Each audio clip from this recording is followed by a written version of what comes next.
নমস্কার বন্ধুরা, আপনারা সবাই কেমন আছেন?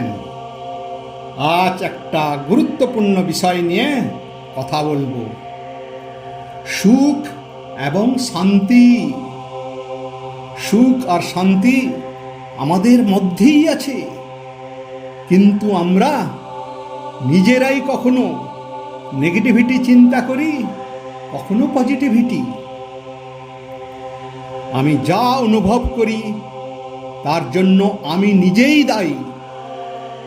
এই পৃথিবীতে কেউ নেই যে আমাকে অন্য কিছু অনুভব করাতে পারে। আমার জীবনে যা আকর্ষিত হয় তার জন্য আমি সম্পূর্ণ দায়ী। আমার মধ্যেই আছে আমার অনুভূতি গঠনের শক্তি। তাই যখন আমি নেগেটিভিটি ইমোশন অনুভব করি, তখন তার জন্য আমিই দায়ী। আমি একে স্বীকার করি, উপলব্ধি করি এবং পজিটিভিটির দিকে পরিবর্তন আনি।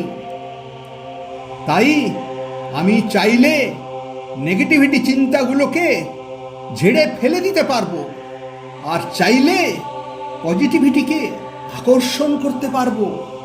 কারণ আমরা যেমন ভাবি আমাদের জীবনও ঠিক তেমনিই হয়। আর যদি আমরা সব সময় পজিটিভিটি ধরে রাখি, তাহলে আমরা সুখ, শান্তি, ধন, দৌলত, সুকর্ম, সুসম্পর্ক এবং আনন্দে থাকতে পারবো। চলুন আজ থেকেই চেষ্টা করি মনের দরজা নেগেটিভিটির জন্য বন্ধ রাখবো, আর সব সময় পজিটিভিটির আলোয় থাকব।